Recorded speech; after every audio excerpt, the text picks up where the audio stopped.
Je m'appelle Mira Dubois. J'avais 33 ans le soir où mon père me tendit une lettre censée me briser. C'était le mariage de ma sœur Léa.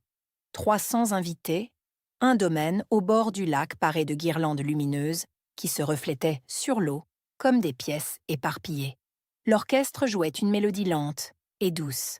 Et Léa se tenait à environ 3,60 m de moi, vêtue de dentelle importée, une coupe de champagne à la main, me regardant, attendant. Mon père traversa la salle de réception, tenant une enveloppe couleur crème scellée à la cire, ses initiales y étant gravées. Il me la tendit devant 6 personnes assises à ma table et me dit de la lire quand je serais prête. Je la lus sur le champ, 2 pages, tapées à la machine. Un langage juridique mêlé de rancœur personnelle. La dernière ligne m'informait que je n'étais plus une Dubois, d'aucune manière significative. Le sourire de Léa s'élargit. Elle s'attendait à des larmes. Elle s'attendait à ce que je me lève, que je renverse ma chaise et que j'offre aux 300 invités de quoi parler sur le chemin du retour. Mais voici ce qu'aucun d'entre eux ne savait. 3 semaines avant que mon père ne scelle cette enveloppe, j'avais déjà signé un document qui allait remodeler tout ce qu'il croyait posséder. Bienvenue à Histoire de drames sereins, où nous partageons des récits de personnes ordinaires qui ont choisi la dignité plutôt que le drame, et les limites plutôt que l'amertume. Si vous vous êtes déjà senti invisible au sein de votre propre famille, cette histoire est pour vous. Ma mère s'appelait Carole Dubois. Elle est décédée d'un cancer du pancréas quand j'avais 14 ans. C'est la version courte. La version longue est qu'elle passa 9 mois à dépérir dans un lit d'hôpital, tandis que mon père redécorait son bureau et organisait des dîners d'affaires. Elle me demanda de lui apporter son carnet de croquis. Elle demanda à mon père d'apporter les rapports trimestriels de l'entreprise. Il apporta des fleurs à la place. Elle cessa de demander. Carole Dubois cofonda la Dubois Development Corporation en 1998 avec 40% des parts et une table à dessin qu'elle avait achetée lors d'un vide-grenier. Elle conçut les 3 premières constructions commerciales qui firent la renommée de l'entreprise. Mon père les vendait. Tel était l'arrangement. Elle construisait. Il parlait. 2 semaines après ses funérailles, je le trouvais en train de vider son placard. Costumes et sacs poubelles, bijoux et une boîte à chaussures destinée à la donation. Je me tins dans l'embrasure de la porte et le regardais plier sa vie dans du plastique noir. Mais il avait manqué quelque chose. Dans le coin arrière de son étagère supérieure, derrière une pile d'anciens plans, se trouvait une petite boîte en cèdre, en bois sombre, avec des charnières en laiton. Elle sentait comme son placard, le cèdre et le vieux papier, et la légère trace des sachets de lavande qu'elle gardait dans ses tiroirs. À l'intérieur se trouvait une lettre, manuscrite, qui m'était adressée.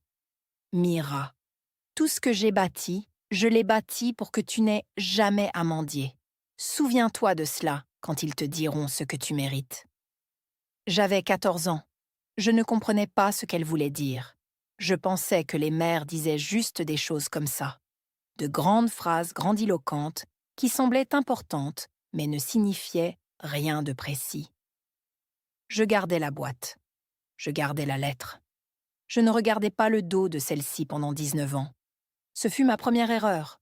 Ou peut-être était-ce le seul secret de ma mère.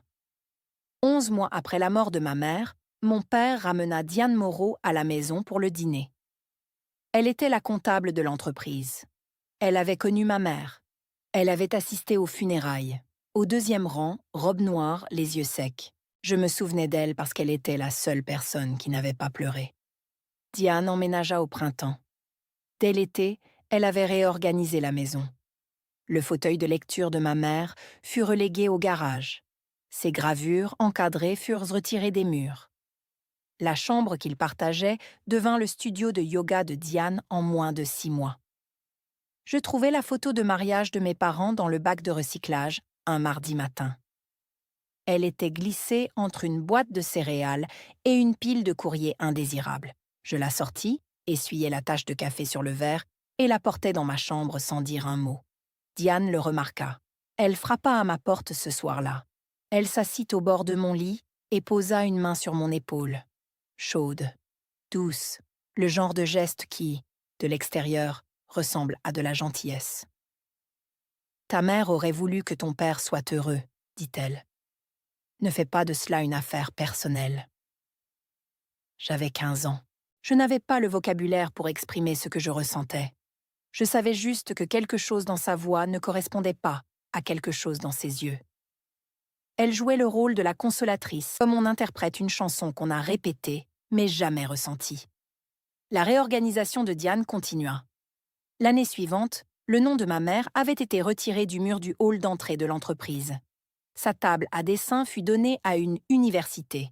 Ses prix de design furent mis en boîte et entreposés au grenier. Diane appelait cela « faire de la place pour l'avenir ». Moi, j'appelais ça l'effacement. Mais j'avais 15 ans et personne ne me demanda comment je l'appelais. Léa naquit quand j'avais 16 ans. Diane l'eut en mai. Dès juin, la chambre de bébé était décorée d'un papier peint sur mesure qui coûtait plus cher que toutes mes fournitures scolaires pour l'année entière. Dès septembre, mon père racontait aux invités du dîner notre nouveau départ, comme si les 30 premières années de sa vie n'avaient été qu'un brouillon. Léa grandit dans une famille différente de celle que j'avais connue. Une école privée, des cours de danse, une voiture à 16 ans, une Audi blanche avec un nœud sur le capot, des stages d'été organisés par les contacts professionnels de mon père, des frais de scolarité universitaire payés sans la moindre discussion sur le coût. Je regardais de loin, travaillant comme serveuse après les cours, empruntant des manuels, mangeant des nouilles instantanées dans ma chambre pendant que la famille dégustait du poulet rôti en bas. Non pas qu'ils verrouillaient la porte, mais parce que Diane mettait 3 couverts à table. Elle disait « Je préférais manger seule ». Léa n'était pas cruelle. C'est important. Elle avait 10 ans la première fois qu'elle demanda à Diane pourquoi j'avais toujours l'air en colère lors des événements familiaux. Diane caressa les cheveux de Léa et dit « Parce qu'elle a choisi de nous quitter, ma chérie ». Léa le crut. Pourquoi n'aurait-elle pas dû? C'était une enfant élevée avec une version de l'histoire écrite par ceux qui en tiraient profit. Mais il y eut un moment. Un que j'ai repassé 100 fois depuis. Léa avait 12 ans. Je venais pour la fête de l'Action de grâce, la dernière fois, avant des années. Elle me trouva en train de faire la vaisselle seule dans la cuisine, pendant que tout le monde regardait le football américain. « Myra, dit-elle, comment se fait-il que tu ne sois jamais sur les photos de famille ?» J'ouvris la bouche, la refermai, souris. « Je suppose que je suis toujours celle qui tient l'appareil photo, » dis-je. Elle hocha la tête et s'éloigna. Elle avait 12 ans. Elle ne savait pas que l'appareil photo était un mensonge. Je partis le lendemain de mon 18e anniversaire. Une valise, une lettre de bourse du programme d'ingénierie de l'Université d'État, une boîte en cèdre glissée entre 2 pulls. Mon père se tenait dans l'embrasure de la cuisine avec son café et dit « Si tu franchis cette porte, n'attends rien de cette famille. » Je franchis la porte.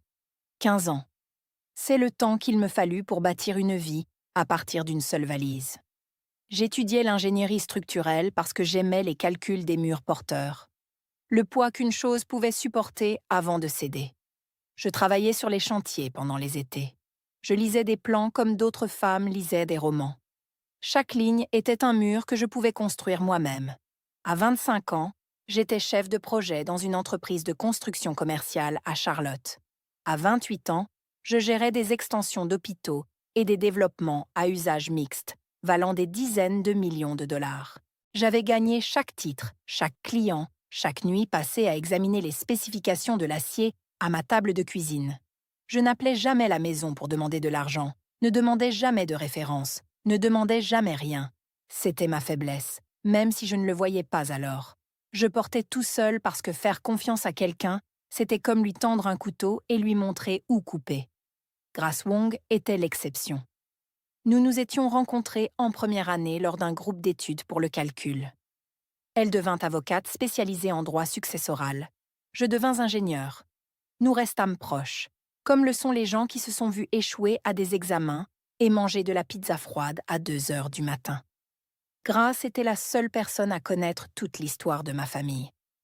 Elle ne me dit jamais de leur pardonner. Elle ne me dit jamais d'oublier. Elle dit juste une fois un vendredi soir, autour d'un plat thaïlandais. « Mira, tu es la personne la plus compétente que je connaisse et la plus solitaire. » Elle avait raison sur les 2 points. La première fissure apparut un mardi d'octobre. J'avais 32 ans. J'avais enfin économisé suffisamment pour un acompte sur un appartement en copropriété, un 2 pièces dans un bâtiment d'ancienne usine rénové près du quartier d'Uptown à Charlotte. De bonnes bases, une belle luminosité, le genre d'endroit que j'avais construit pour d'autres personnes toute ma carrière.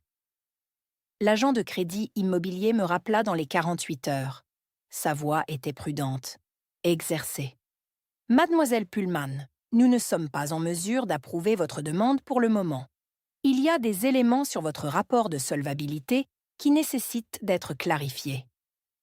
2 marges de crédit hypothécaire pour un total de 180 000 $, ouvertes quand j'avais 16 et 17 ans. Les adresses indiquaient des propriétés appartenant à la Pullman Development Corporation. Nom de l'emprunteur, Mira Pullman. Mon numéro de sécurité sociale. Ma date de naissance. Je m'assis dans ma voiture sur le parking de la banque et lus l'imprimé du rapport de solvabilité 3 fois. Le papier tremblait, parce que mes mains tremblaient.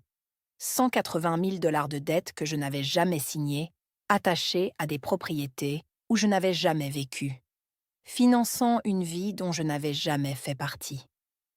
J'appelai Grace. Elle décrocha à la 2e sonnerie. Je lui lus les chiffres. Elle se tut pendant 5 secondes. 5 secondes, c'est une éternité de la part d'une avocate. « Mira, dit-elle, ils ont volé ton nom, littéralement. » Je fixai l'imprimé. Les chiffres étaient précis. Les adresses étaient précises. Les dates étaient précises. Les 2 marges avaient été ouvertes, alors que j'étais encore mineure, vivant sous le toit de mon père. Avant que je ne fasse ma valise, avant que je ne franchisse la porte, il m'avait transformée en garantie avant même que je ne sache que je partais. « Que dois-je faire ?» demandai-je. « Laisse-moi récupérer quelques dossiers, » dit Grace, « et ensuite nous verrons ce qu'ils ont pris d'autre. » Grace trouva la fiducie un jeudi.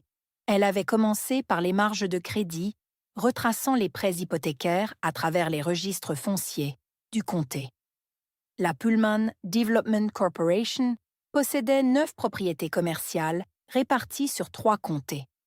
Le nom de ma mère apparaissait sur les dépôts originaux de 7 d'entre elles en tant que copropriétaire, conceptrice, co-signataire. Après son décès, chaque dépôt désignait Richard Dubois comme unique propriétaire. Le transfert avait été enregistré en vertu d'un décret exécutif signé par mon père et déposé par l'avocat de la famille. Mais Grace continua ses recherches. Au 3e niveau des archives numériques du greffe départemental, elle découvrit un autre dossier, une fiducie testamentaire établie par Carole Anne Dubois en 2006, 1 an avant son diagnostic. Déposée auprès d'un avocat différent, non pas celui de la famille Dubois, mais un avocat indépendant spécialisé dans les successions d'un comté voisin. La fiducie désignait une seule bénéficiaire, Mira Dubois. L'actif, 40% de la propriété de la Dubois Development Corporation. Date d'activation, le 30e anniversaire de la bénéficiaire. J'avais 32 ans. La fiducie aurait dû être activée il y a 2 ans. Mon père, en tant qu'exécuteur testamentaire de la succession de ma mère, était légalement tenu de m'en informer. Il ne l'avait jamais fait. Il n'avait jamais déposé la fiducie auprès du tribunal des successions. Il l'avait enterrée de la même manière que Diane avait discrètement enterré la table à dessin de ma mère, avec un reçu de don et une conscience tranquille. Grace m'appela à 21h14. « Mira, ta mère t'a laissé 40% de cette entreprise, » dit-elle.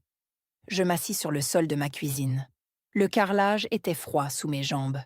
« Elle l'a laissé dans une fiducie, » continua Grace. « Ton père l'a dissimulé pendant 19 ans. » Je tins le téléphone contre mon oreille et pensai à la boîte en cèdre posée sur ma table de chevet, à la lettre qu'elle contenait, à une phrase que j'avais lue 100 fois, sans jamais vraiment l'entendre. « Tout ce que j'ai bâti, je l'ai bâti pour que tu n'aies jamais à mendier. » L'invitation de mariage arriva un samedi de mars. Un épais papier cartonné couleur crème, des lettres dorées à la feuille, Léa Dubois et Nathan Mercier. Un domaine au bord du lac, dans les contreforts des Blue Ridge. 300 invités. Tenue de soirée facultative. Ce qui, dans le monde de mon père, signifiait tenue de soirée exigée. Je tins l'invitation au-dessus de mon comptoir de cuisine et fis les calculs. Le lieu à lui seul coûtait entre 60 000 et 80 000 dollars pour une réservation de week-end. Un traiteur pour 300 personnes, un orchestre, pas un DJ, des fleurs importées, un gâteau sur mesure d'une pâtisserie d'Asheville qui facturait par étage. 280 000 dollars. Une estimation prudente. Je pensais aux lignes de crédit hypothécaire à mon nom, à la fiducie que mon père avait cachée, aux 40% d'une entreprise qui aurait dû financer l'héritage de ma mère et qui, au lieu de cela, finançait le train de vie de ma sœur. J'appelais Grace. Léa se marie. Domaine au bord du lac. 300 personnes. Grace resta silencieuse un instant.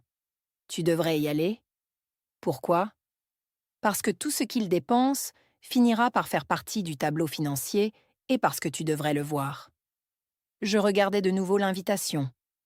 RSVP avant le 15 avril. J'entourais la date. Cette même semaine, Grace déposa 2 documents. Le premier était une déclaration sous serment d'activation de fiducie auprès du tribunal des successions, m'identifiant formellement comme l'unique bénéficiaire de la fiducie testamentaire de ma mère.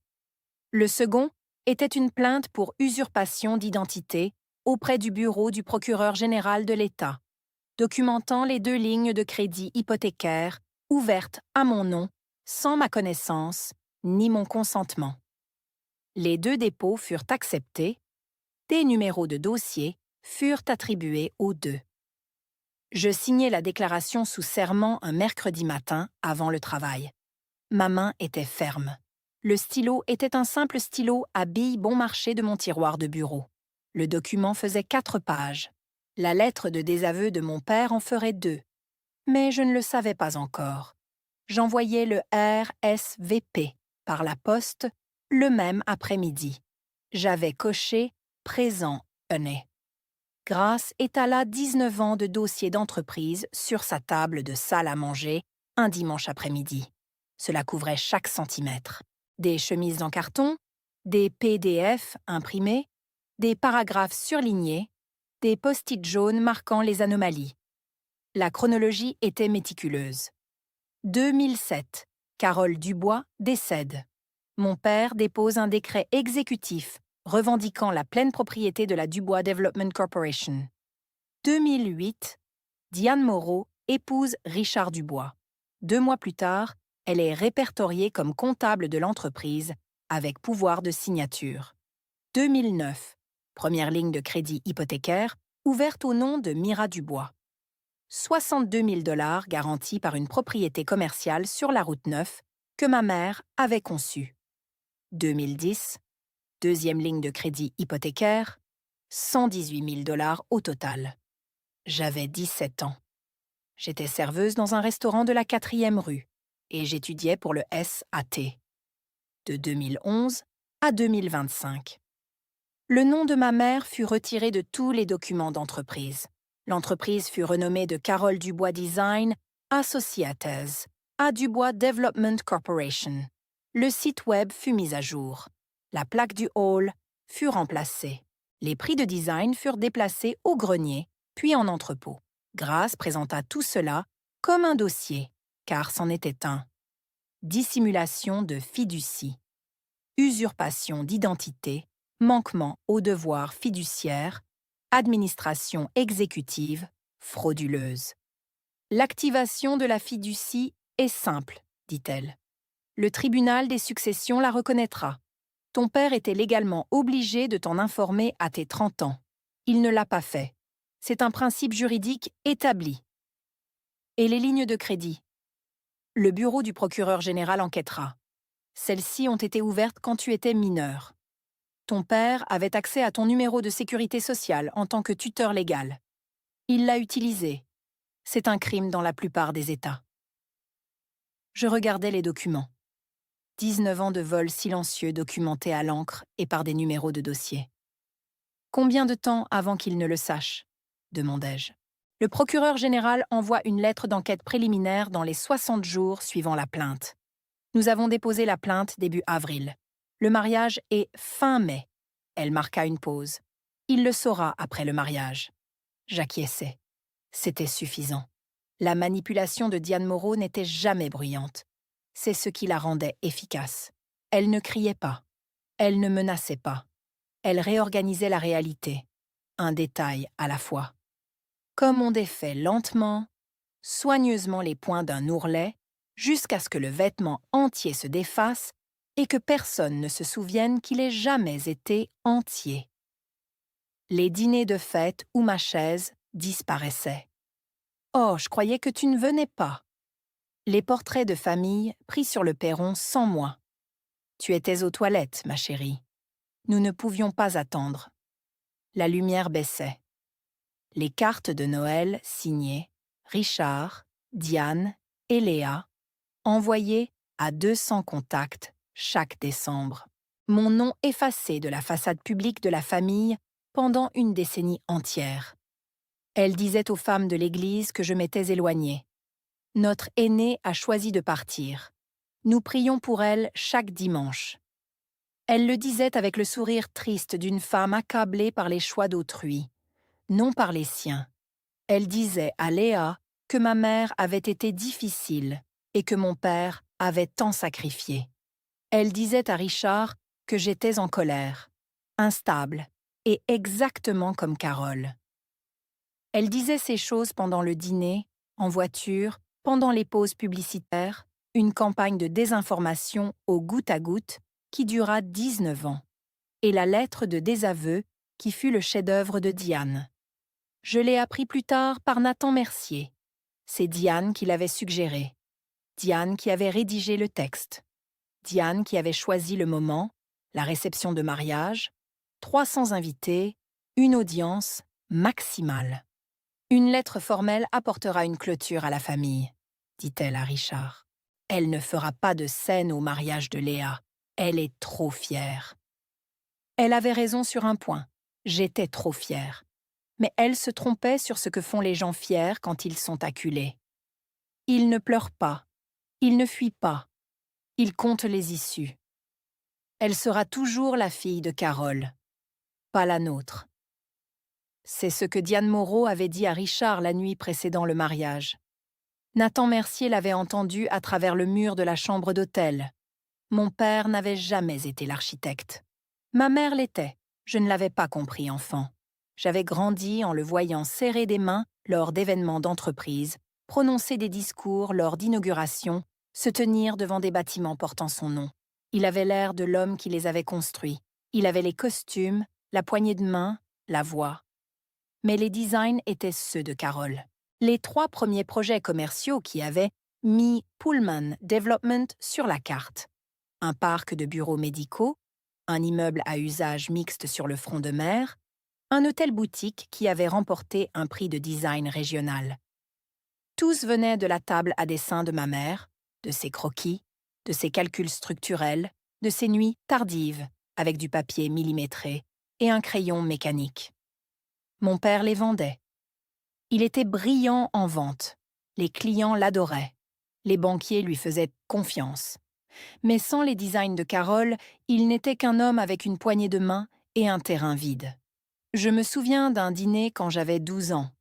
L'épouse d'un client se pencha sur la table et me dit « Votre mère est le véritable cerveau de cette opération, vous savez. » Elle le disait comme un compliment. Le visage de mon père s'assombrit. Pas de colère. Quelque chose de pire.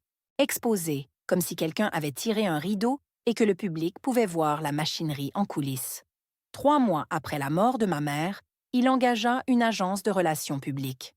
Ils ont rebaptisé l'entreprise, retiré le nom de Carole du site web, de l'entête, de la page des récompenses.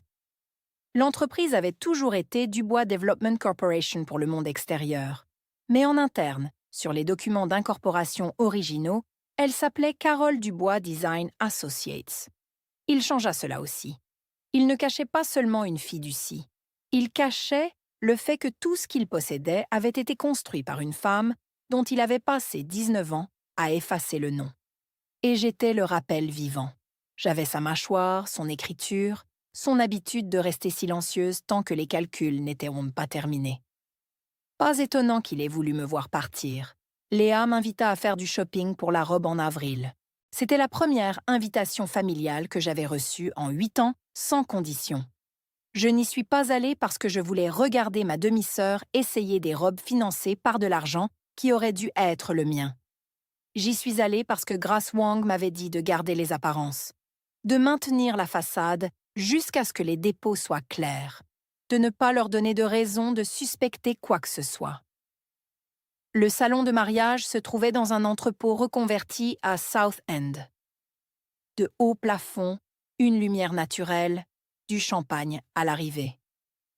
Diane Moreau était déjà là, assise dans un fauteuil en velours, les jambes croisées, l'air de posséder l'endroit. Léa essaya 7 robes. Elle était magnifique dans chacune, je ne vais pas prétendre le contraire. Elle avait les pommettes de Diane et la confiance de mon père. Et quand elle apparut dans une robe brodée à la main, avec une traîne cathédrale, même la vendeuse cessa de parler.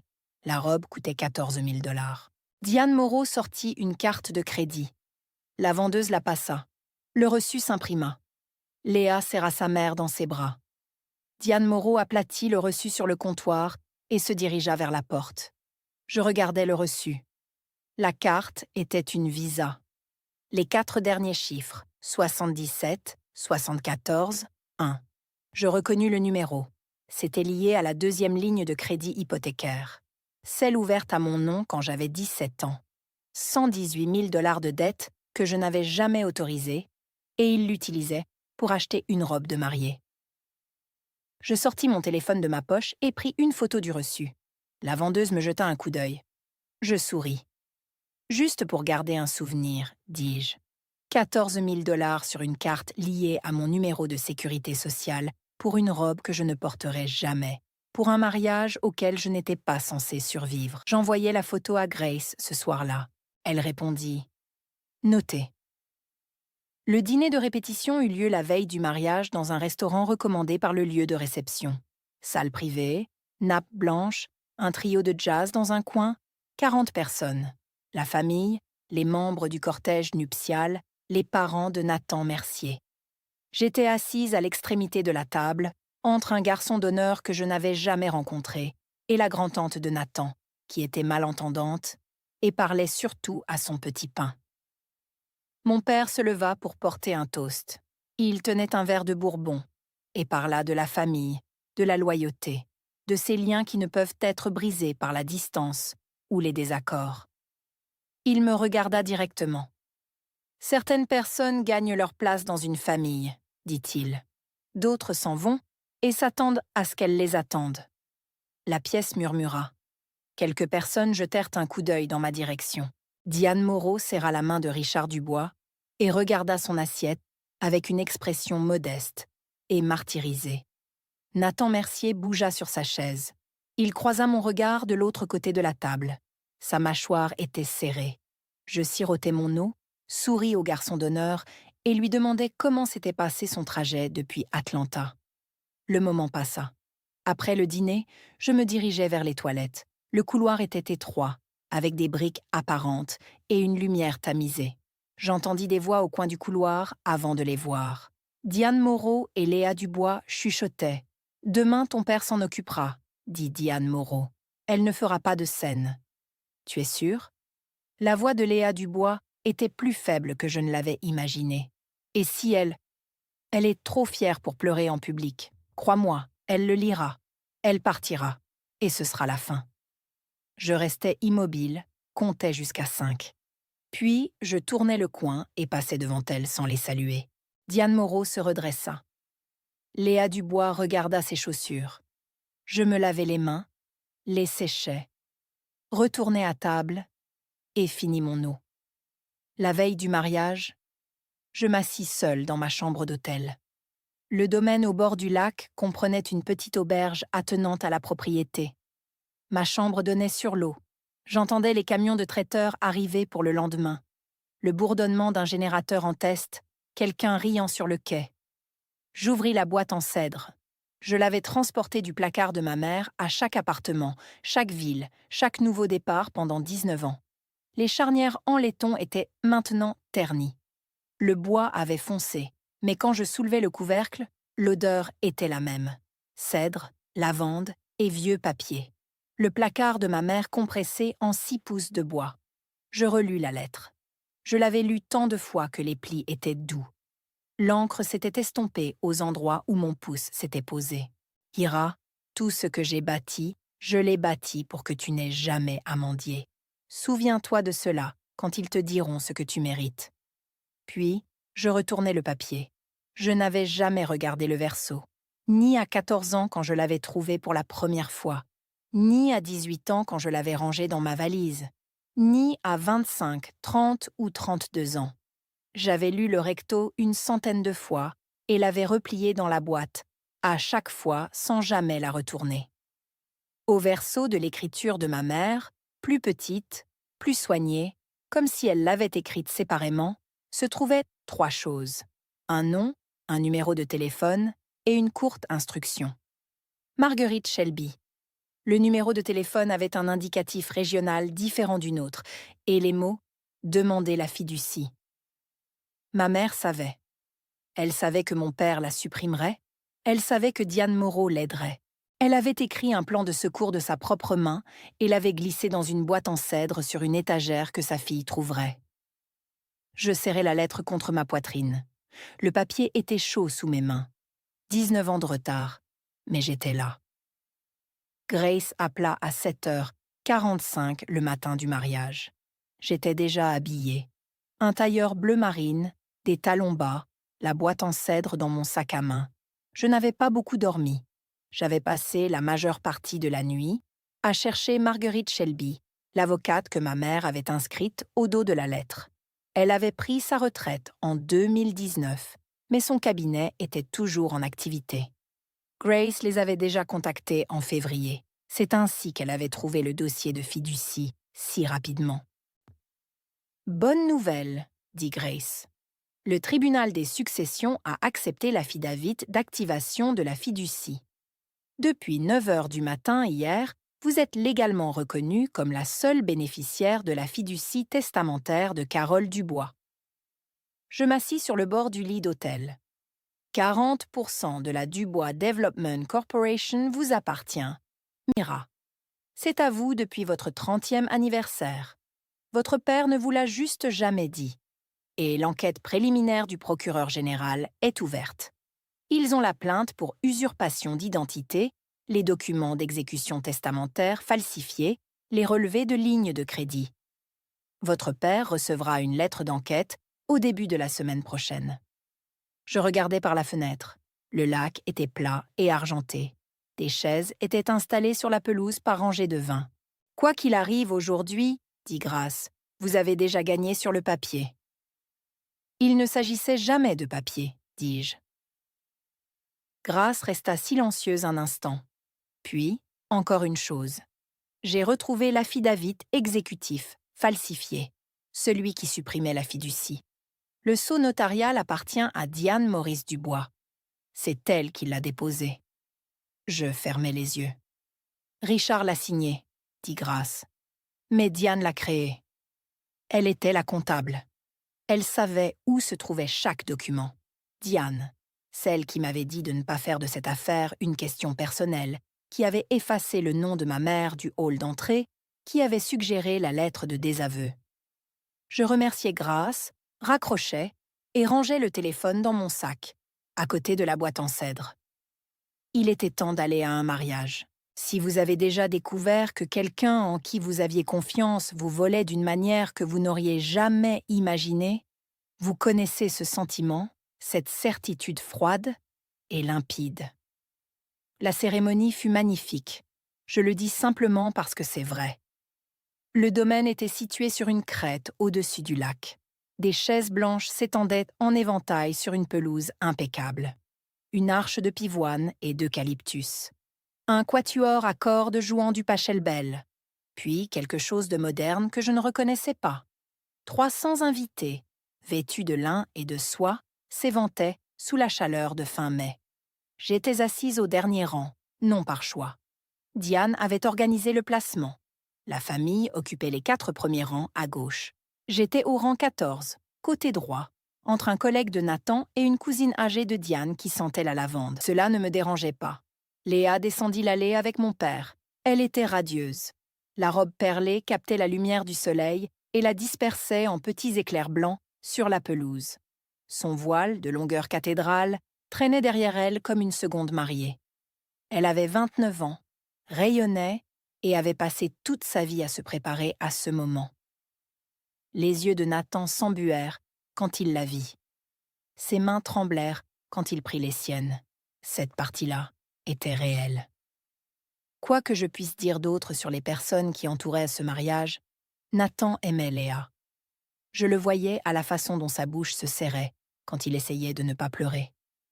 Les vœux étaient traditionnels, courts, prononcés par un pasteur de l'église que fréquentait Diane. « Prenez-vous cette femme ? » ?»« Oui. »« Prenez-vous cet homme ? » ?»« Oui. » Les alliances, un baiser, des applaudissements. J'applaudis avec tout le monde. Je sentis la boîte en cèdre presser ma hanche à travers mon sac à main. Je pensais à ma mère descendant une allée 20 ans avant celle-ci, tenant le bras d'un homme qui passerait la décennie suivante à l'effacer. Le quatuor à cordes joua la marche de sortie. Le soleil frappait le lac. 300 personnes se levèrent et sourirent. Je me levai et souris aussi. La réception se tenait sous une tente de la taille d'un petit hangar d'avion. Les côtés ouverts faisaient face au lac. Une piste de danse en bois dur posée sur l'herbe. Un orchestre de 12 musiciens venus de Nashville. Des centres de table qui coûtaient probablement plus cher que mon premier mois de loyer à Charlotte. J'étais assise à la table 19, la plus éloignée de la table d'honneur. La table où l'on place les personnes que l'on doit inviter, mais que l'on ne souhaite pas voir. Je la partageais avec un comptable à la retraite du cabinet de Nathan, 2 amis de sororité de Léa qui passèrent tout le cocktail sur leur téléphone, et un couple du quartier de Diane qui n'arrêtait pas de demander si j'étais l'autre fille. Je mangeais le saumon, bus l'eau pétillante, et fis de plaisantes petites conversations sur l'immobilier à Charlotte et la chaleur inhabituelle. J'en étais à la moitié de mon dessert quand je le vis. Mon père se leva de la table d'honneur.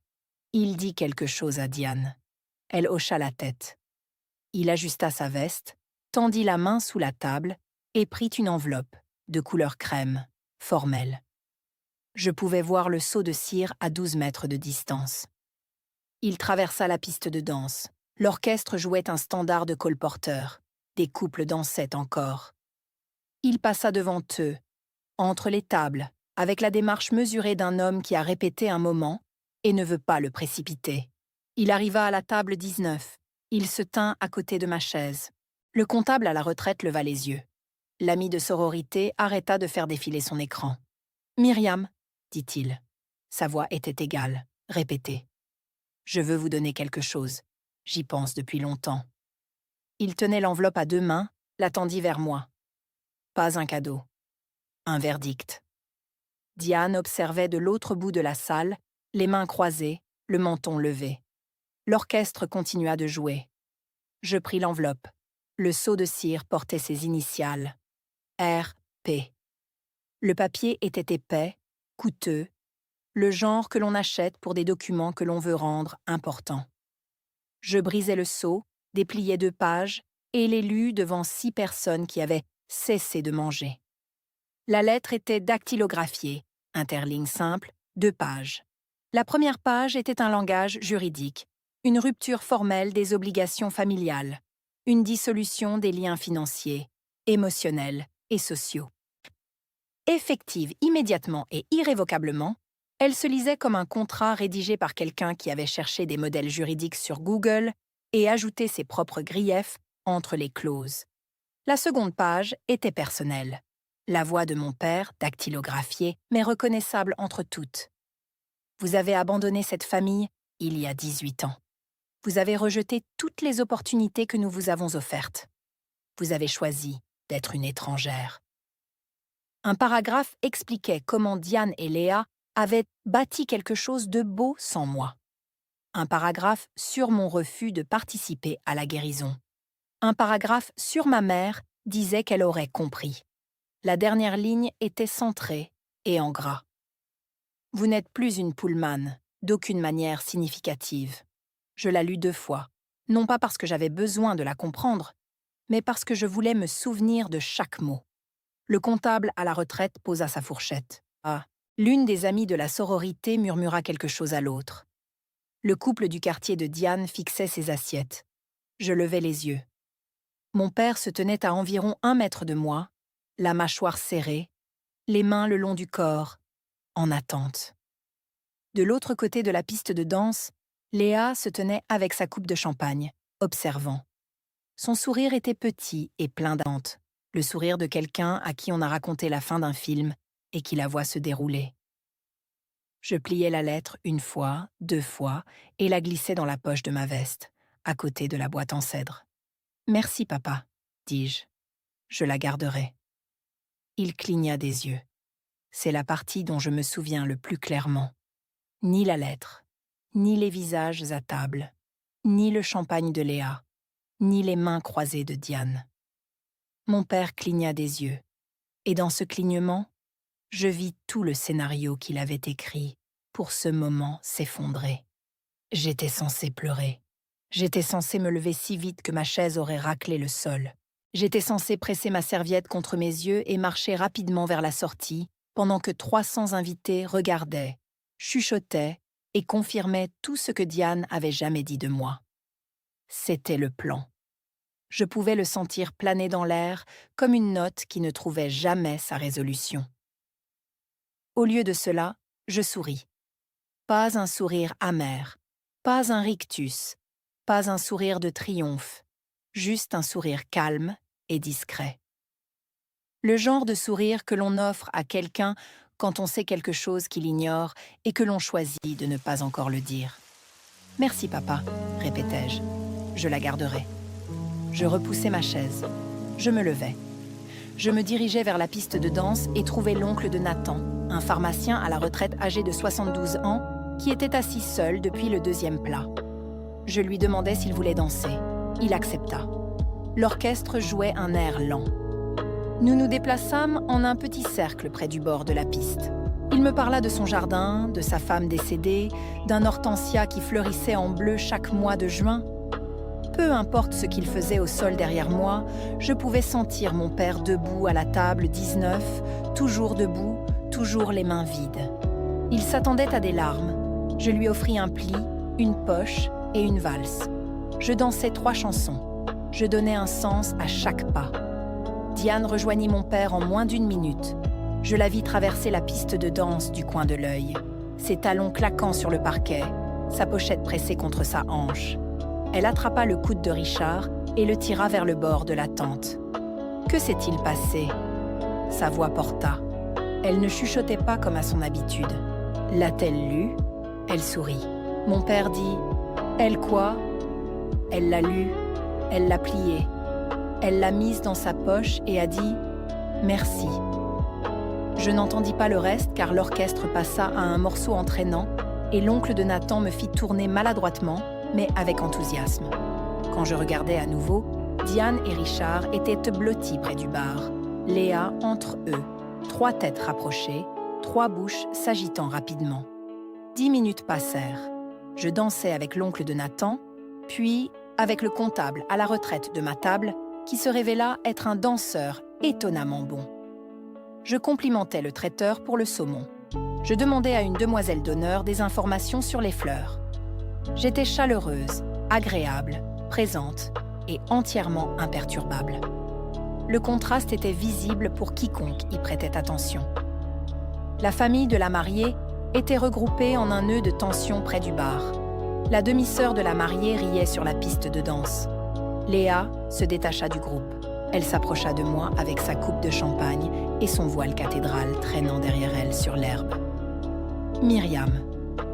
Sa voix était plate, contrôlée, la voix de quelqu'un qui a été briefé. Félicitations, Léa. La cérémonie était magnifique. Pourquoi es-tu encore là? Je la regardais.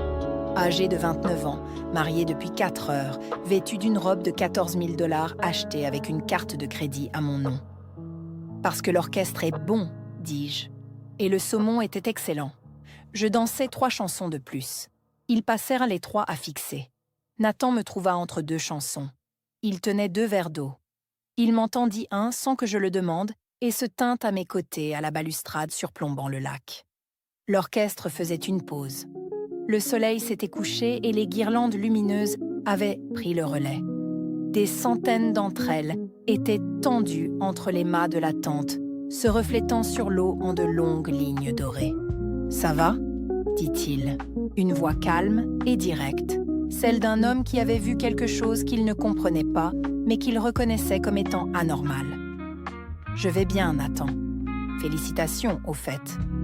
Tu avais l'air de penser chaque mot là-haut. » Il esquissa un demi-sourire. « Oui. » Il marqua une pause. Il fit tourner le verre d'eau dans ses mains. « Pour ce que ça vaut, » dit-il. « Léa n'en sait pas la moitié. À propos de ta famille, de l'argent. Elle pense que tout est le succès de son père, sa réputation, ses immeubles. Je sais. J'ai vu les factures. Myriam, les litiges avec les sous-traitants, la façon dont Diane gère les comptes. Quelque chose ne va pas. Je le sais depuis la fête de fiançailles. » Je le regardais. Il avait 31 ans, ingénieur comme moi, structurel, pas commercial. Il comprenait les murs porteurs. Il comprenait ce qui arrive quand les fondations sont mauvaises. « Pourquoi n'as-tu rien dit ?» demandai-je. « Parce que je l'aime et parce que je pensais que ce n'était pas à moi de raconter cette histoire. » Il regarda le lac. « Je suis désolé pour la lettre, pour tout ça. »« Ne sois pas désolé, dis-je. Sois juste bon avec elle. » Il hocha la tête. Nous restâmes là 1 minute, à regarder les guirlandes lumineuses se refléter. Puis, il retourna à l'intérieur pour retrouver sa femme. Je restais à la balustrade. L'eau clapotait contre le quai en contrebas. Quelque part au loin, un bouvreuil appela 2 fois, puis se tut. Nathan était quelqu'un de bien. C'était déjà ça. Léa en aurait besoin. Je trouvai un banc, au bout du quai. La réception touchait à sa fin derrière moi. Des rires, de la musique, le tintement des verres. Ici, il faisait sombre et frais, et le lac s'étendait à plat dans toutes les directions. Les étoiles étaient visibles, le genre de ciel que l'on ne voit qu'en dehors de la ville, là où la lumière n'a pas appris à rivaliser. J'ouvris mon sac à main et en sortis la boîte en cèdre.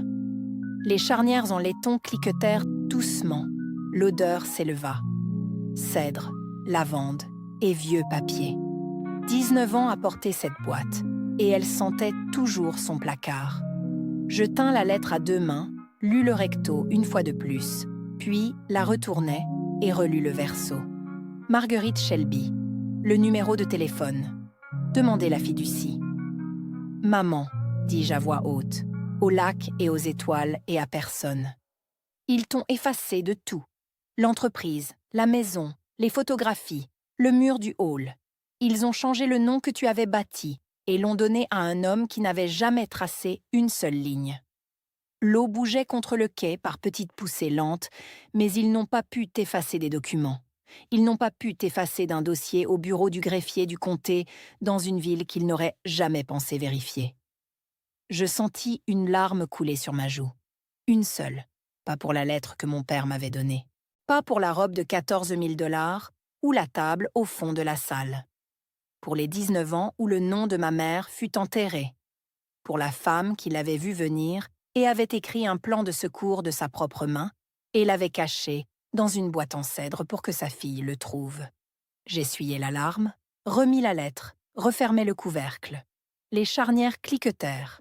Puis je me levai, redressai ma veste et retournai à la réception. Il n'y avait plus rien à pleurer ici, seulement quelque chose à achever.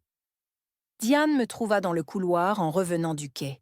Le couloir reliant la tente à l'auberge était étroit, avec des murs en pierre apparente, un plafond bas et une seule applique murale projetant une lumière jaune.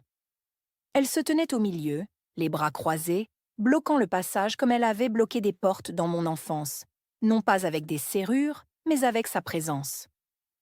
Tu penses que sourire te rend forte, dit-elle. Sa voix était sèche, contrôlée, mais en dessous quelque chose vibrait. La peur peut-être, ou la colère que son scénario ait échoué. Je trouve les fleurs magnifiques. Diane, ne me prends pas de haut. Tu as lu cette lettre. Tu sais ce que ça signifie. Tu ne fais pas partie de cette famille. Tu ne l'as jamais été. Je suis consciente de ce que mon père a écrit. Elle s'approcha. Ta mère aurait honte de... Non. Je le dis d'une manière qui ferme une porte. Pas de claquement. Juste le clic d'un loquet qui s'enclenche. Diane s'arrêta.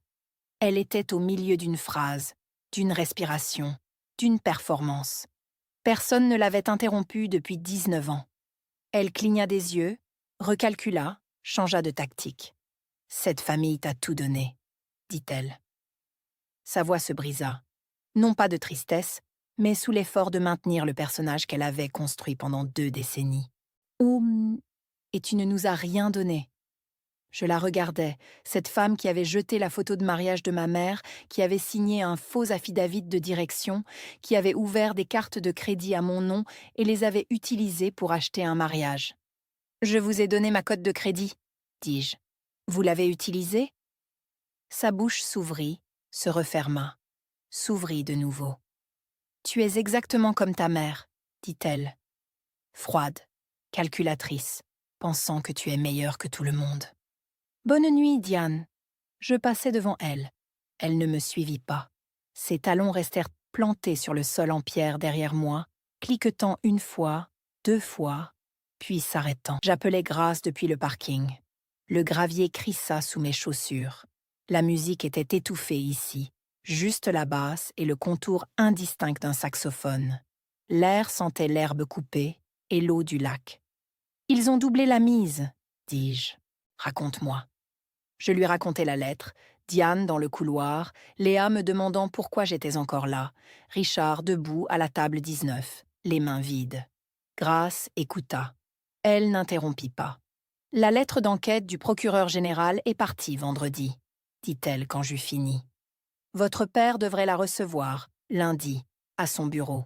Livraison standard. Lundi, dans 2 jours, mon père s'assiérait à son bureau, ouvrirait une enveloppe du procureur général de l'État et lirait que sa société faisait l'objet d'une enquête préliminaire pour suppression de fiducie et usurpation d'identité. Il m'a donné une lettre ce soir, dis-je.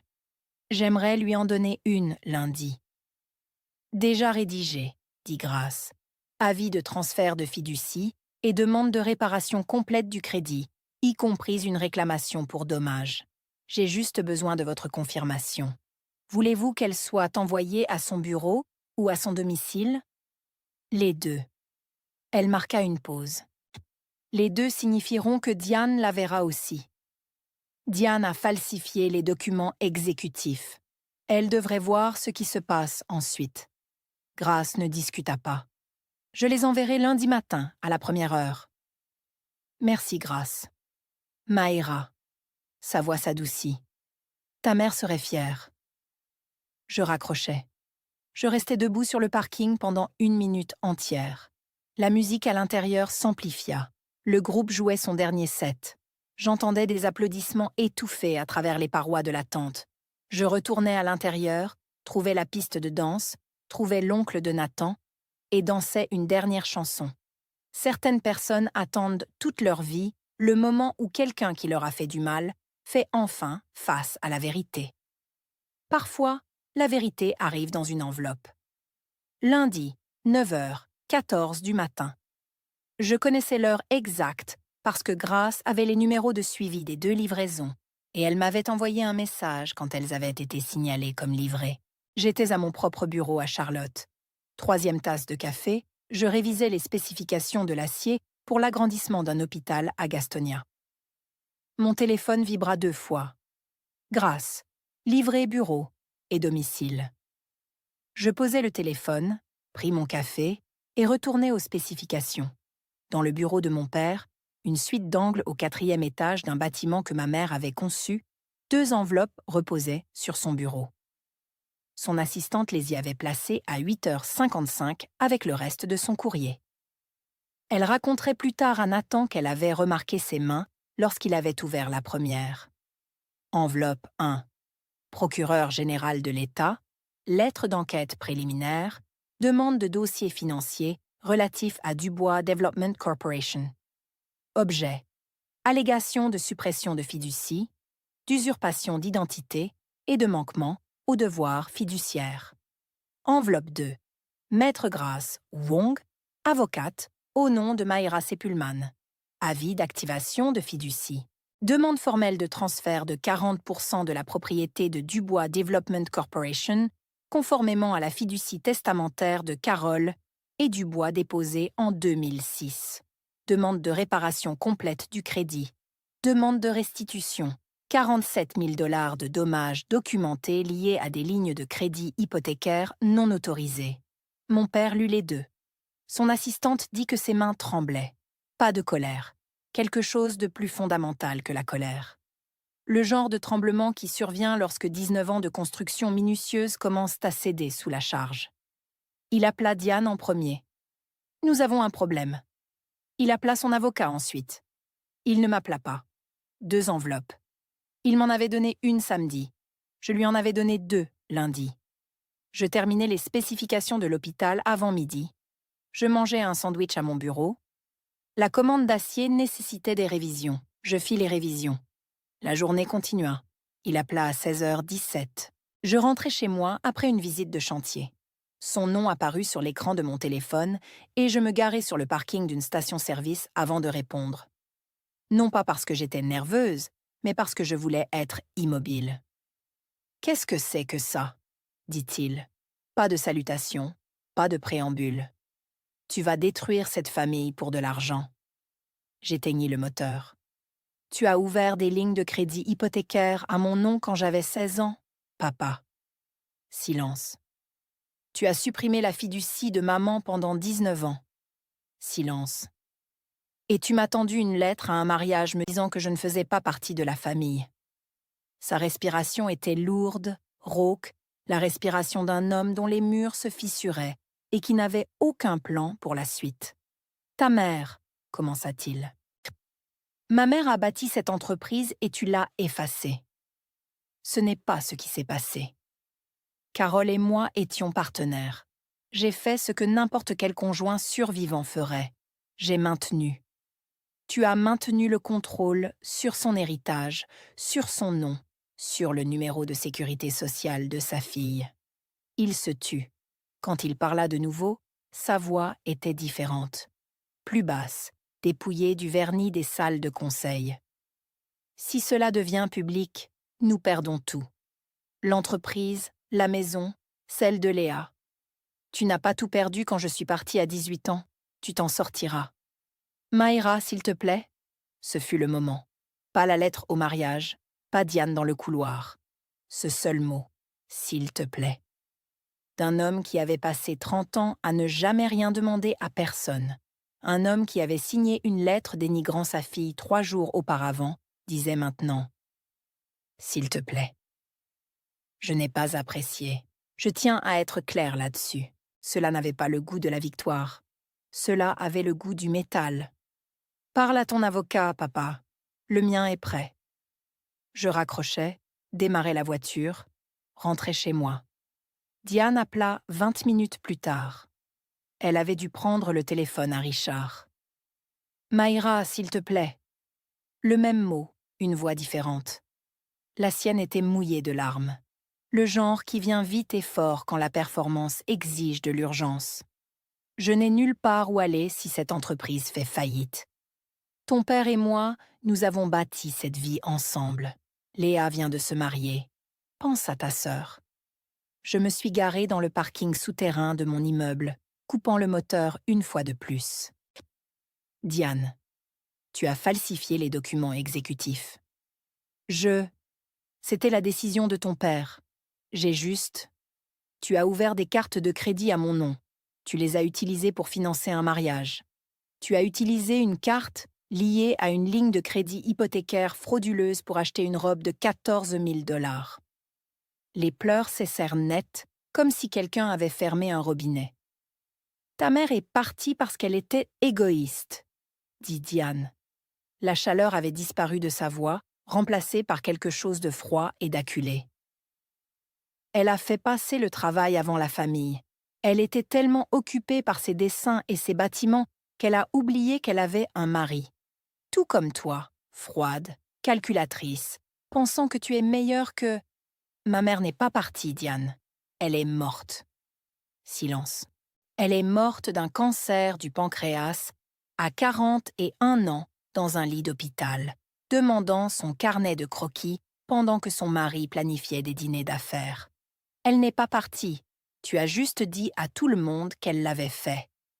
Diane émit un son que je ne lui avais jamais entendu, ni des pleurs ni de la colère. Quelque chose entre un halètement et un gémissement. Le son d'un récit s'effondrant sous son propre poids. Ma mère avait mis en place une fiducie parce qu'elle savait exactement qui elle avait épousé. J'ai dit « Au revoir, Diane ».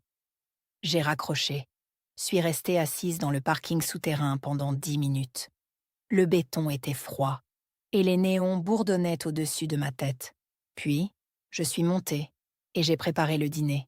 Léa appela 3 jours plus tard, le jeudi soir. Sa voix était menue, pas celle qu'elle avait utilisée au mariage. Polie, entraînée, confiante. C'était la voix de quelqu'un dont les meubles avaient été réarrangés dans l'obscurité et qui n'arrêtait pas de se heurter à des choses qu'elle ne s'attendait pas à trouver là. Nathan m'a dit certaines choses, dit-elle, à propos des cartes de crédit, à propos d'une fiducie. J'étais assise sur mon canapé. La télévision était éteinte. La boîte en cèdre était sur la table basse devant moi. « Est-ce vrai ?» demanda-t-elle. « Papa a-t-il contracté des prêts en ton nom ?»« Oui. »« Et maman t'a laissé quelque chose?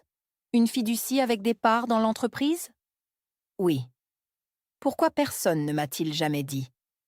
J'ai fermé les yeux. 29 ans d'endoctrinement. 29 ans à entendre que j'avais abandonné la famille. 29 ans à croire l'histoire parce que l'histoire était confortable et que la vérité ne l'était pas. « M'aurais-tu cru ?» ai-je dit. La pause fut longue. J'ai compté jusqu'à 6 avant qu'elle ne réponde. « Je ne sais pas, dit-elle. C'est honnête. Et je respecte cela. » Une autre pause. J'entendais Nathan en arrière-plan, un murmure trop bas pour être discerné, la soutenant depuis l'autre pièce sans être envahissant. « Que se passe-t-il maintenant ?» demanda Léa. « Les tribunaux décideront. Il y a une enquête. Il y aura un règlement à l'amiable ou un procès. L'avocat de ton père le conseillera. Et nous ?» J'ai pensé à l'enfant de 12 ans qui demandait pourquoi je n'étais jamais sur les photos de famille. À l'enfant de 10 ans à qui on avait dit que j'avais choisi de partir. À la jeune femme de 29 ans debout, dans une robe achetée, avec un crédit volé. « Léa, je n'ai jamais voulu te faire de mal. Je voulais ce que maman m'avait laissé, c'est tout. » Elle expira. Quelque chose qui ressemblait à un sanglot, puis maîtrisé. « D'accord, dit-elle. D'accord. Nous avons raccroché. Je ne l'ai pas rappelée. Elle ne m'a pas appelée, mais aucune de nous n'a bloqué le numéro de l'autre. C'était déjà ça. Le règlement à l'amiable intervint 6 semaines plus tard. L'enquête du procureur général avait trouvé des preuves suffisantes pour une action civile, la suppression de fiducie, le manquement à l'obligation fiduciaire et le vol d'identité. L'avocat de Richard examina le dossier et fit les calculs. Un procès serait public. Les documents déposés seraient consultables. Les clients qui avaient fait confiance à Dubois Development Corporation pendant 20 ans liraient des articles sur des documents falsifiés et des numéros de sécurité sociale volés dans le journal du matin. L'avocat de Richard recommanda un règlement à l'amiable. Grace fut d'accord. C'était la bonne décision. Les termes étaient simples. Premièrement, transfert intégral de 40% de la propriété de Dubois Development Corporation à Mira Carole Dubois, conformément à la fiducie testamentaire de Carole Anne Pullman, établie en 2006. Deuxièmement, assainissement du crédit. Les 2 lignes de crédit hypothécaire furent clôturées. Toutes les dettes associées furent retirées de mon dossier de crédit. 47 000 $ de dommages et intérêts documentés me furent versés dans les 90 jours. Troisièmement, le nom de Carole Pullman fut rétabli en tant que cofondatrice sur tous les documents d'entreprise, le site web de la société et la plaque du hall au bureau principal, avec effet dans les 30 jours. Richard signa un mardi. Diane signa à ses côtés. Le bureau de leur avocat se trouvait dans une tour de verre à Uptown Charlotte. Grace me raconta plus tard que la main de Richard était ferme lorsqu'il signa, qu'il ressemblait à un homme qui avait accepté un diagnostic. Je n'ai pas assisté à la signature. J'étais en train d'examiner des plans structurels pour un projet de développement à usage mixte à Durham, mais j'ai consulté le site web de l'entreprise ce soir-là. Il avait été mis à jour cet après-midi-là. La page « À propos », deuxième paragraphe. Dubois Development Corporation a été fondée en 1998 par Carole et Richard Pullman. J'ai fixé l'écran. Son nom dans la même police que le sien, dans la même phrase que le sien. 20 ans après l'avoir retiré, j'ai fait une capture d'écran, l'ai envoyée à Grace. La voilà. Grace répondit par un point, juste un point. Elle avait compris. Richard démissionna de son poste de PDG dans le mois. L'entreprise annonça qu'il s'agissait d'une semi-retraite. Le communiqué de presse évoquait un désir de se consacrer à des projets personnels. Personne ne le remit en question publiquement, bien que Nathan m'ait dit que les associés principaux avaient été informés de l'enquête et que l'ambiance au bureau était glaciale. Diane ne me parla plus. Je ne m'y attendais pas. Certaines portes se ferment avec une lettre, d'autres avec une signature sur un accord de règlement. La sienne se ferma avec les deux. Léa m'envoyait un message texte le 1er de chaque mois. « Comment vas-tu » Le même message à chaque fois. Je répondais à chaque fois. « Bien. Et toi ?» Nous n'étions pas réconciliés. Nous correspondions. Il y avait une différence, et c'était suffisant. Nathan m'envoya une photographie en août. Léa était assise par terre dans leur salon, les jambes croisées, entourée de vieux carnets de croquis qu'elle avait trouvés dans le grenier. L'écriture de ma mère remplissait chaque page. Des croquis de bâtiments qui avaient été construits. Des croquis de bâtiments qui ne l'avaient jamais été. Des notes sur les matériaux. Des notes sur la lumière. « Elle commence à comprendre », écrivit Nathan. Je regardais la photo longuement. Ma demi-sœur lisant les journaux de ma mère, découvrant une femme dont on lui avait dit qu'elle n'avait pas d'importance. Pullman Development continua. Plus petite, plus discrète. L'entreprise construisait toujours. Richard possédait toujours 60%. Mais les bâtiments n'avaient plus le même poids lorsque le nom sur la porte incluait quelqu'un qu'il avait tenté d'effacer. Je votais mes actions par procuration. Je n'assistais pas aux réunions du conseil d'administration. Je ne visitais pas le bureau. J'avais mes propres bâtiments à concevoir, mon propre acier à spécifier, mes propres plans à lire à 2 heures du matin. Les 40% n'étaient pas une question de contrôle. C'était une question de correction. Certaines corrections prennent 19 ans, d'autres 6 semaines, d'autres encore les 2. Je posais la boîte en cèdre sur mon bureau. Nouveau bureau, cabinet plus grand, un coin avec une fenêtre qui donnait sur un chantier où un centre de santé communautaire était en construction. Mon projet, des fondations au toit. La boîte était posée entre ma licence d'ingénieur et un plan encadré de ma première réalisation en solo. Une cuisine commerciale pour un programme culinaire à but non lucratif à West Charlotte. Les 2 mérités, les 2 miens. J'ouvris le couvercle une fois de plus. Cèdre et lavande. 19 ans. Et l'odeur n'avait pas faibli. Je lus le recto de la lettre. Mira, tout ce que j'ai construit, je l'ai construit pour que tu n'aies jamais à mendier. Je la retournai, demandant la fiducie.